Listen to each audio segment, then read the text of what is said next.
Nos dias 6 e 9 de agosto de 1945, o segundo sol brilhou no céu do Japão. It is an atomic bomb.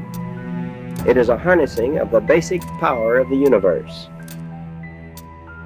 The force from which the sun draws his power has been loosed against those who rough war to the far east. Não era um astro de luz, não era uma fonte de vida, era uma fonte de morte. Em cima da cidade japonesa de Hiroshima e Nagasaki foram lançadas 2 bombas atômicas para encerrar de vez com a Segunda Guerra Mundial. We are now prepared to destroy every productive enterprise the Japanese have in any city. O número exato de mortes nunca vai ser conhecido. Milhares de pessoas foram simplesmente pulverizadas, sem deixar rastros. Os cálculos apontam algo em torno de 150 mil a 250 mil mortes em questão de instantes. O que a gente vai mostrar agora para vocês é como isso aconteceu. Vamos acompanhar quem estava no avião que lançou a bomba e, mais importante, quem estava no chão quando a detonação aconteceu.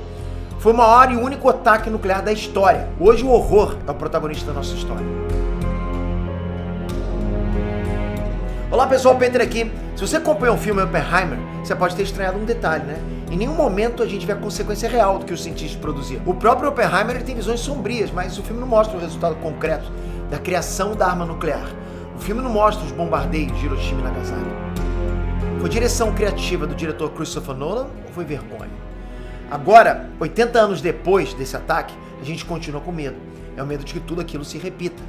E é muito importante, galera, que cada um de nós, cidadãos desse mundo inteiro, que a gente compreenda como foi o inferno que foi. É muito importante que a gente entenda para que aquilo nunca mais aconteça outra vez. Tá tudo documentado, com detalhes. A gente vai imaginar alguns detalhes aqui e ali, mas todo o resto foi real. 2 cidades foram arrasadas por artefatos nucleares que tinham só uma fração do poder de destruição das armas atuais. É muito importante que isso nunca seja esquecido. Então antes de a gente entrar nesse assunto, eu queria convidar vocês a se inscreverem nesse canal que ainda está nascendo. É um bebê embrionário acontecendo agora. Todos vocês estão chegando aqui agora, estão vendo um canal novo nascer. Esse vídeo deve ser o 7º vídeo, ainda estou conseguindo contar. E é muito importante vocês aqui com a gente, acompanhando todos esses web documentários. A gente vai trazer histórias reais de pessoas, fatos reais que aconteceram na história, que marcaram uma geração. E às vezes histórias que ninguém conhece, mas que é legal pra caramba vocês conhecerem. Então conto com a presença de vocês, inscrito com o sininho. E também o comentário de vocês aqui embaixo, com dicas para o nosso próximo vídeo aqui nesse canal, Casos Reais. Vocês podem sugerir qualquer história aqui embaixo que a gente vai fazer um vídeo para vocês. Obrigado, galera! Bom, vamos primeiro contextualizar um pouquinho os eventos. O que estava rolando em 1945? A gente tinha ali o finalzinho da Segunda Guerra Mundial, né? Itália e Alemanha já tinham sido derrotados. O Japão era o único país que estava lutando e não aceitava uma rendição. Fazia parte da cultura japonesa, era parte deles, né, na cultura, estava enraizado no japonês. Ao mesmo tempo, a gente tinha o fato do Japão em si estar intacto. Nenhum soldado inimigo tinha pisado em território japonês ainda. O Japão tinha perdido terreno em lugares que ele já tinha invadido. Mas a pátria-mãe, né, por assim dizer, estava livre de inimigos. Os Estados Unidos estavam com superioridade militar no fronte do Pacífico. Essa vantagem iria aumentar agora que as forças de ocupação na Europa estavam sendo desmobilizadas. A Europa já tinha sido libertada do nazismo e do fascismo. Então dava para chamar a maioria dos soldados de volta. Era praticamente garantido que os Estados Unidos iriam conseguir vencer o Japão. A grande pergunta na época era, a que custo? Bom, foi nesse momento que os Estados Unidos planejou a chamada Operação Downfall, que previa um desembarque em massa nas ilhas japonesas para invadir. Só que seria insano demais. A história já tinha demonstrado que todos os invasores que tentaram entrar em solo japonês quebraram a cara. Primeiro, pelas próprias características geográficas do Japão, né? Com muitas montanhas, muitos vales fáceis de defender. Segundo, porque o povo japonês era conhecido por ser um povo guerreiro, que lutaria até o último homem para defender as suas tradições, seus costumes, sua família. Bom, o cálculo dos militares era de que o exército japonês contava com mais de 2 milhões de homens. Eles ainda poderiam armar e treinar 28 milhões de civis para resistir. Então, tomar o Japão seria uma tarefa muito difícil, que poderia levar anos, poderia provocar baixas maciças dos dois lados. Um estudo conduzido pelo Estado-Maior das Forças Armadas Americanas calculou que os Estados Unidos perderiam algo em torno de 4 milhões de homens, enquanto os japoneses sofreriam baixas próximas de 10 milhões de pessoas. São números astronômicos, impensáveis, né? Brutais. Infelizmente, a única solução para evitar isso também era uma solução brutal: lançar armas atômicas em solo japonês. Bom, a partir desse ponto, a gente vai acompanhar os destinos de 2 pessoas. Uma delas é o coronel Paul Tibbets, da Força Aérea dos Estados Unidos. Ele foi o comandante da operação que lançou uma ogiva nuclear em Hiroshima. E ele foi o piloto do avião que levou a bomba. A segunda pessoa se chama Sadao Hirano. Ele tinha só 12 anos quando Hiroshima foi arrasada e ele é um dos hibakushas, um dos sobreviventes dos ataques nucleares. Bom, Sadao Hirano nasceu em 1932 num período de paz. Ele era o segundo filho da família dele e eles viviam nos subúrbios de Hiroshima. Hiroshima era, até então, uma cidade industrializada, com forte tradição militar. A Universidade de Literatura e Ciência de Hiroshima tinha sido inaugurada só 3 anos antes. Sadao lembra que a infância dele foi o melhor dos tempos, né? Ele morava perto da praia, ia pra lá pra pegar conchas, caranguejos e peixes. Eram as pequenas aventuras dele. Bom, enquanto o pequeno Sadao estava pegando tatuí na areia, Paul Tibbets estava terminando a faculdade de medicina na Flórida e fazendo uma especialização para se tornar cirurgião de abdômen na Universidade de Cincinnati. Foi então que o Paul percebeu que não queria nada daquilo. Ele queria seguir o sonho dele e o sonho dele era voar. Em 1938, o caminho mais rápido e barato para um jovem conseguir voar era se alistando na Força Aérea, pelo período mínimo de 3 anos, acompanhando. Quando o período terminou, era 1941. O Japão tinha bombardeado a base naval americana de Pearl Harbor. Os Estados Unidos entrou oficialmente na Segunda Guerra Mundial. A state of war has existed between the United States and the Japanese Empire. Paul Tibbets já tinha se tornado capitão e foi convidado a permanecer na Força Aérea por tempo indeterminado. Bom, enquanto Paul estava lá fazendo os primeiros voos dele de combate no norte da África e na França ocupada pelos nazistas, Sadao Hirano viu a infância dele terminando. A brincadeira de pegar peixes e caranguejos na praia se transformou numa forma de colocar comida na mesa da família. Todos estavam ajudando, todos. O Japão estava afundando até o pescoço numa guerra que se espalhava por quase todo o Oceano Pacífico. Os anos se passaram, Tibbets foi chamado de volta para os Estados Unidos para se especializar na pilotagem dos bombardeiros B-29. Sadao via o dia a dia se tornar cada vez mais difícil para ele e para a família dele, mas tinha esperança. O Japão era forte, o Japão iria vencer aquela guerra. O Império se tornaria glorioso. No final de 1943, Paul Tibbets recebeu o chamado do destino. Ele lembra de ter sido convocado por um general de alto escalão para o escritório dele, né? Assim que ele entrou, o general certificou de que a porta estava trancada.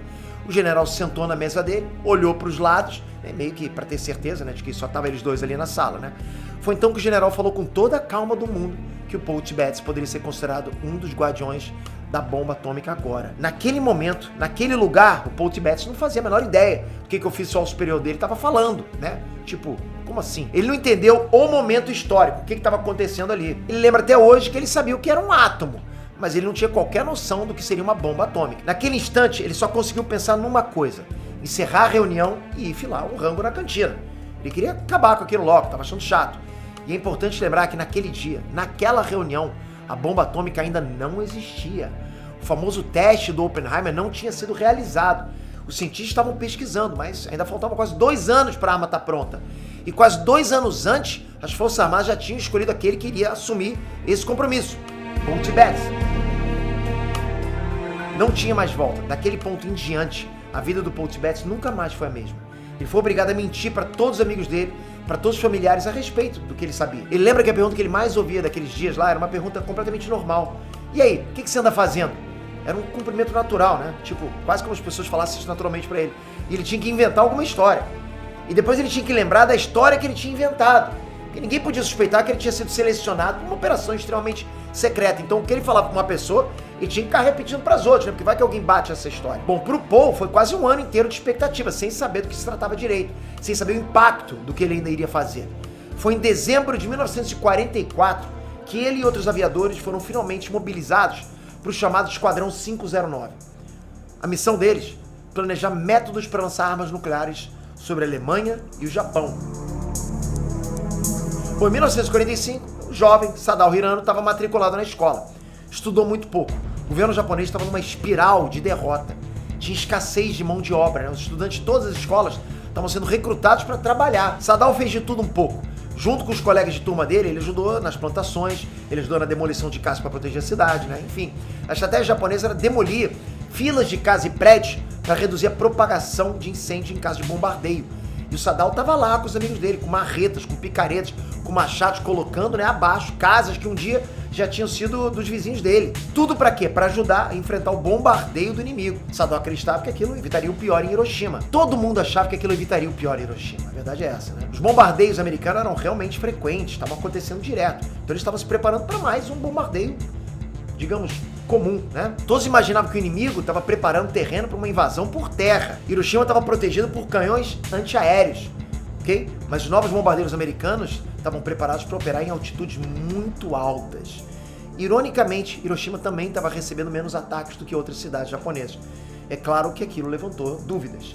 Amigos e vizinhos do Saddam conversavam sobre isso, né? O assunto estava nas ruas. Tipo, o que está acontecendo? Por que ninguém está bombardeando essa cidade? Alguns estavam dizendo lá que Hiroshima estava sofrendo menos bombardeios porque os americanos estavam planejando usar as bases militares da cidade quando houvesse invasão. Outros diziam que seus parentes no Havaí, na Califórnia, tinham pedido para o governo americano poupar a cidade.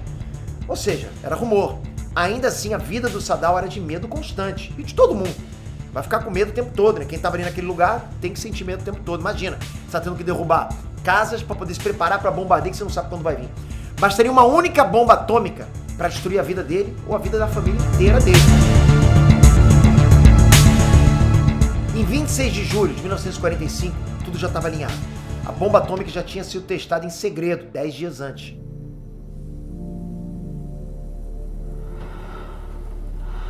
O presidente dos Estados Unidos, Harry Truman, ofereceu um acordo de paz aos japoneses, em troca de rendição incondicional e imediata. Se os japoneses se recusassem, eles sofreriam, nas palavras do presidente, That bomb has more power than 20,000 tons of TNT. If they do not now accept our terms, they may expect a rain of ruin from the air, the like of which has never been seen on this earth. O mundo não tinha a menor ideia do que ele queria dizer com essa frase. Uma promessa vazia, talvez, né? Tipo, cão que ladra não morre, será que é isso? Uma bravata? O imperador do Japão não se rendeu. O Japão estava preparado para pagar o preço e lutar até o fim. Sabe como é que é japonês quando bota na cabeça que vai defender o próprio terreno, né? Bom, em Hiroshima, Saddam ouvia as sirenes de bombardeio e se abrigava. Os americanos jogavam algumas bombas, mas também jogavam panfletos. Saddam sabia o que tinha nos panfletos. Eram panfletos escritos em japonês, sugerindo que o povo abandonasse a cidade para não sofrer o pior. Mas o Saddam também sabia que era ilegal pegar ou ler esses panfletos. Era um crime contra a pátria, né? Contra a honra do Japão. A ordem do governo era para prender qualquer pessoa vista com um desses panfletos do inimigo. Então o Saddam viu os panfletos pairando no ar, né? Uma chuva de papel, mas ele não pegava nenhum deles. Eram mentiras, eram palavras do inimigo. O imperador Hirohito tinha falado na rádio, o Japão não iria se render. Enquanto Saddam tentava continuar a rotina dele, o Paul Tibbets estava angustiado. Ele recebeu ordens para não decolar, para permanecer na base. Ele viu os bombardeiros decolando quase todos os dias nas últimas semanas. Ele não podia estar em nenhum deles. Esses voos eram testes. Foram mais de 50 testes no céu japonês, carregando bombas falsas ou bombas convencionais. Era necessário que as defesas japonesas se acostumassem com esses sobrevoos, né? Era necessário também que o caminho para os alvos fosse mapeado com precisão. Era necessário fotografar os alvos, mas Paul Tibbets não podia embarcar. Se por acaso o bombardeiro fosse derrubado, Paul Tibbets não poderia cair nas mãos do inimigo e não poderia ser interrogado. Então ele ficava, ele não podia ir. Ele ficava no solo vendo outros fazendo o que ele tanto queria fazer, voar, combater. Em 30 de julho de 1945, chegou a encomenda. Era uma bomba de 4 toneladas, com um design que não era muito diferente de tantas outras bombas lançadas em solo inimigo antes. Era um artefato tão modesto, né, que tinha o apelido de Little Boy, garotinho em português. Paul Tibbets pode ter esnobado a bomba, né? Pra que tanto alarde pra soltar uma única bomba? Por que voar um B-29 com um único artefato? Ele não sabia, mas dentro daquela cápsula tinha 64 quilos de urânio 235. Não importava. Para ele e para o time dele era só mais uma missão, né? Como tantas outras. Finalmente, ele teria autorização para pilotar.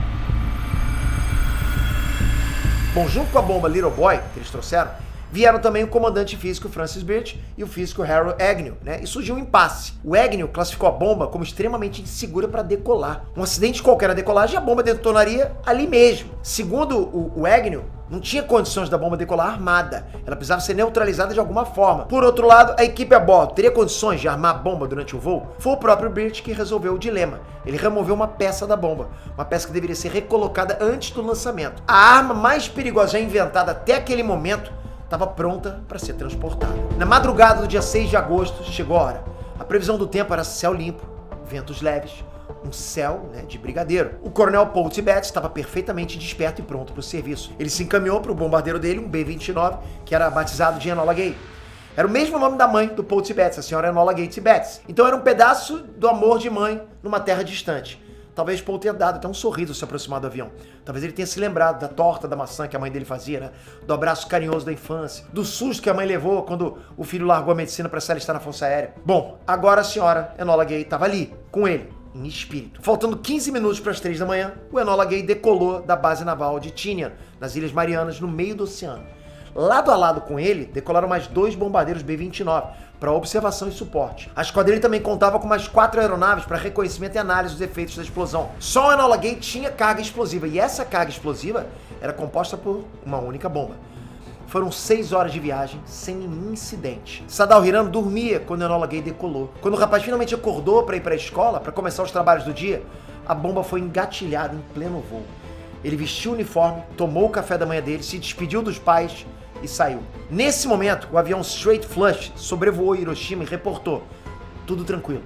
O dia estava lindo. Para os japoneses e americanos, o dia estava lindo. Quando Sadao Hirano estava chegando na escola, o tenente Morris R. Jepson removeu a última trava da Little Boy. 8h09 da manhã, o coronel Paul Tibbets atingiu quase 10 mil metros de altitude sobre Hiroshima. Estava indetectado completamente. Ninguém conseguia detectar que o avião estava ali em cima. Ele iniciou a arrancada final em direção ao ponto de lançamento. Foram só 6 minutos. 8h15 da manhã.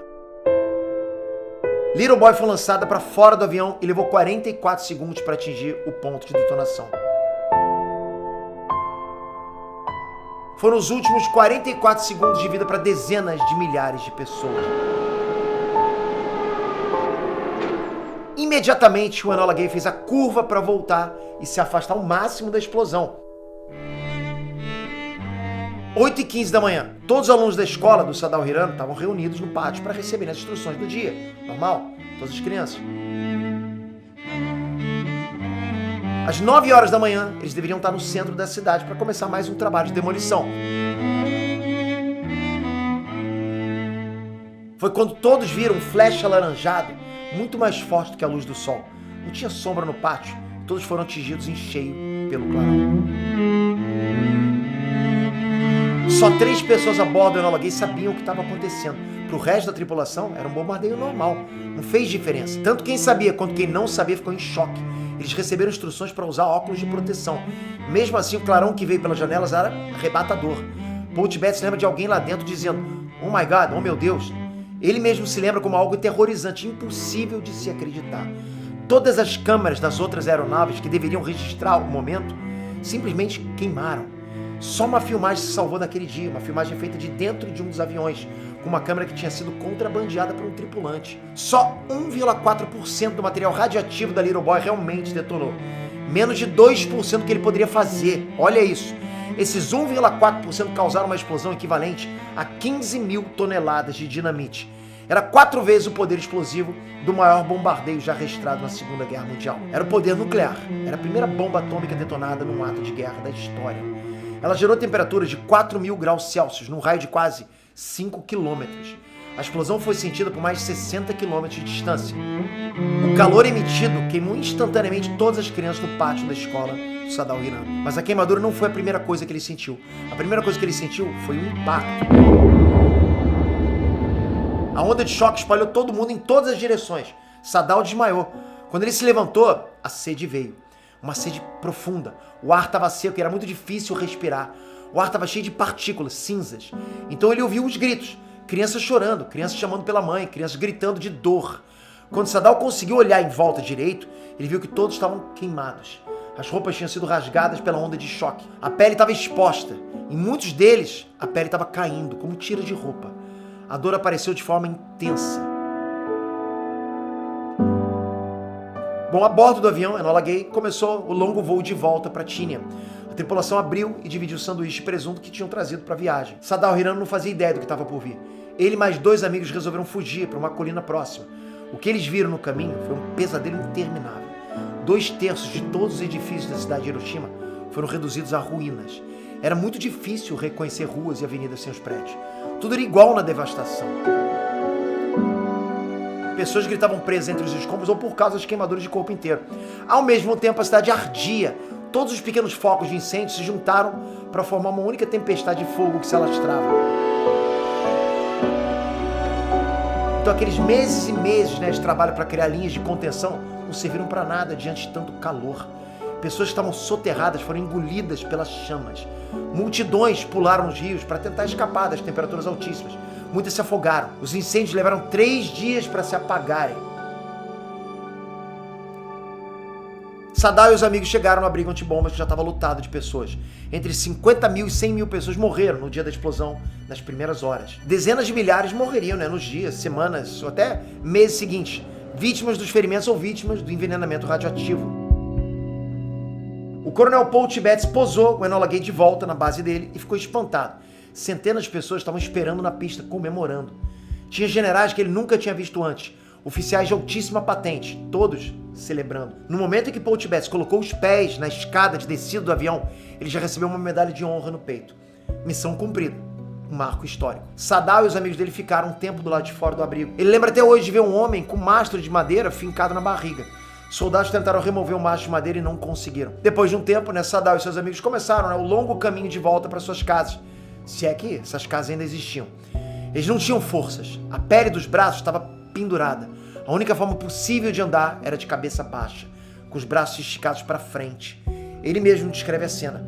Eles eram como fantasmas, vagando pelo inferno. No caminho, eles conseguiram encontrar 3 baldes de água. Foi isso que deu forças para eles continuarem. Saddam Hirano chegou em casa às 6 da tarde, quase 12 horas depois de ter saído naquela manhã.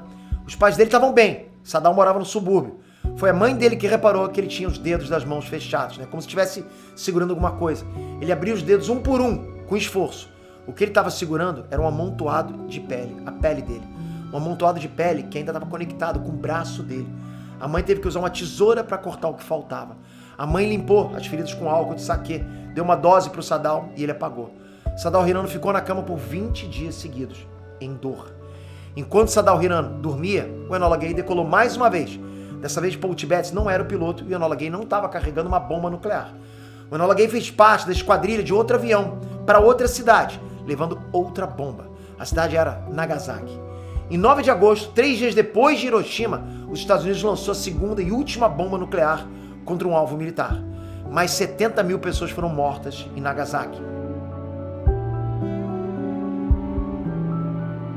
Quando Saddam Hirano finalmente conseguiu se levantar da cama, o Japão já tinha se rendido. A Segunda Guerra Mundial tinha acabado. As cicatrizes da bomba continuaram no corpo do Saddam Hirano por toda a vida dele. As cicatrizes da bomba atômica continuaram na mente das pessoas por décadas. Hiroshima e Nagasaki foram uma amostra do potencial de um novo tipo de guerra. Um novo tipo de guerra que, felizmente, nunca se repetiu. Toda vez que o noticiário fala sobre o risco de guerra nuclear, ok? É desse tipo de horror que a gente está falando. Só que muito pior, 1000 vezes pior. As armas evoluíram, né?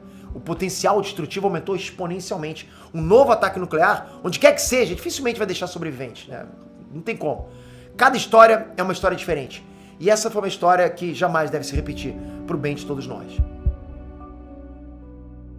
Se você gostou dessa história, a gente conta muito com a sua inscrição e com o seu comentário aqui embaixo. Comenta aqui, dá uma sugestão pra gente do que você acha que a gente tem que trazer no nosso próximo vídeo aqui dentro desse canal. Mas mais importante, se inscreve nesse canal. A gente precisa de todos vocês juntos nesse movimento, começando um canal de histórias bacanas para vocês entenderem, para vocês conhecerem a história, o que aconteceu, alguns casos isolados, alguns casos maiores, mas a gente quer trazer sempre detalhes para vocês sobre alguma coisa que não foi contada. Por isso que eu acho legal você estar aqui com a gente. Obrigado de coração, conto com a sua inscrição. Até a próxima, galera. Fui!